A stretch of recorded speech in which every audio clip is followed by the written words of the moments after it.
go.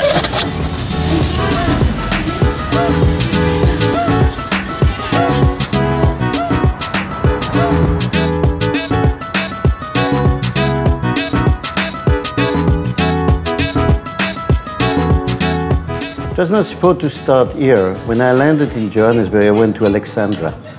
And actually we were kicked out of there because it's too close to Pretoria. And what we didn't suspect in that time is that the ministry didn't want to see ARVs around. In 2003, we decided we wanted to integrate TB and HIV. Then we started to build this place. We tried to get permission, but we were not given permission. Then we started to build without permission. And this clinic was never officially opened. It's an illegal clinic, but we are functioning as an illegal clinic, but the best clinic in the world. We didn't have any drugs. The earliest ARVs were coming on, like AZT in the States, in Europe. They were beginning to start patients on monotherapy then, like AZT. But you only read about these drugs, you know, and this was very discouraging in the sense you read about them, knew how to use them, but you never had access to these drugs. We thought in the beginning that our main enemy was the drug companies. So we went for them. I mean, they were given the right to sell without any competition, and they could charge as much as they want. So we went to find out from other generic companies whether there is a cheaper version of the patented drug in South Africa, and we found it. And we bought lots of copies to give to doctors that we worked with. Some of them were MSF doctors, and we asked them to prescribe to people, poor people who could not afford at the current price in South Africa. I joined TAC because they fight for the rights of people living with HIV, also for the treatment. So I wanted to be one of those people who fight for the treatment.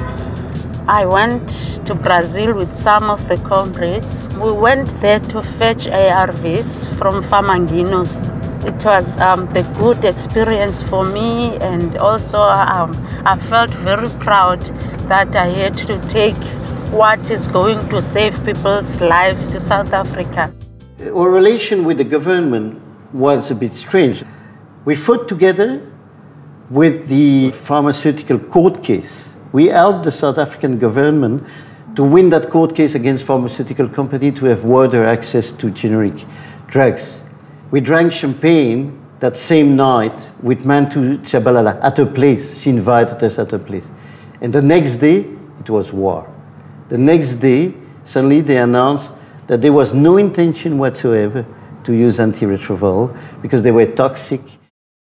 We opened the first clinic in February 2000 here inside B, but we could only treat the first patient with ARVs in May 2001. And between February 2000 and May 2001, we saw hundreds of patients dying. I started taking ARVs in 2001, 1st of August, and under Herman Temba, the doctor. Then within 2 days, I just felt better than yesterday, stopped diarrhea and feeling stronger than yesterday. And one day, it happened, we got a call that Madiba was coming next week. Of course, he wanted to visit the clinic there, see a few patients, and then address the crowd. What we wanted is to make this as visible as possible. Nelson Mandela supporting HIV program. This was the greatest achievement. So, what was the best way to do this? Is to have Nelson Mandela wearing the strongest political symbol that you can imagine in that time, which was this HIV positive t-shirt. And to our surprise, Nelson Mandela was there with his shirt in front of everybody. In the same second as he received the t-shirt, took off his shirt in front of everybody and put the t-shirt on. So our dream was realized, and that's how you got this picture here with Nelson Mandela wearing an HIV positive t-shirt. Spontaneous as he can be, he just put it on like that in front of everybody. And of course that picture went around the world the next day.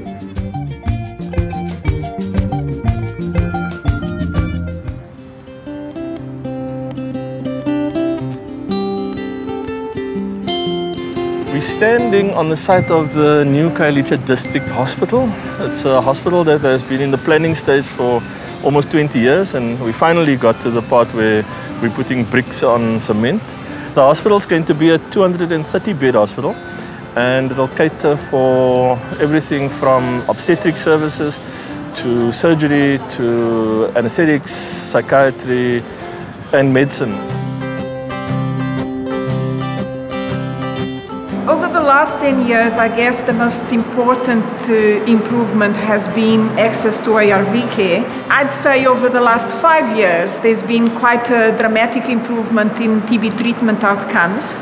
There's been a huge reduction in the number of sexually transmitted diseases. There was a huge scale up of condom distribution. We're distributing approximately 1 million condoms a month. At some point, we need to close the prevention tab where we make sure that people are not getting newly infected. You can treat all of those that needs to be treated immediately when they are tested to try to reduce the viral load for people to infect others, so that even if people were to contact others who live with HIV, might not get infected. We need to go to the community, we need to test many more people than we are testing. To be able to do that, we need to be more at community level, in the schools, in the shebeens, in the taxi ranks, in the community hall. There's something deeper that we're not dealing with, which is issues of poverty that puts people vulnerable to HIV. I think that that's the burning issue, even for people who are on treatment, that we give them treatment, but they go back home, they need food. They need to live in houses that are conducive for anyone to live in.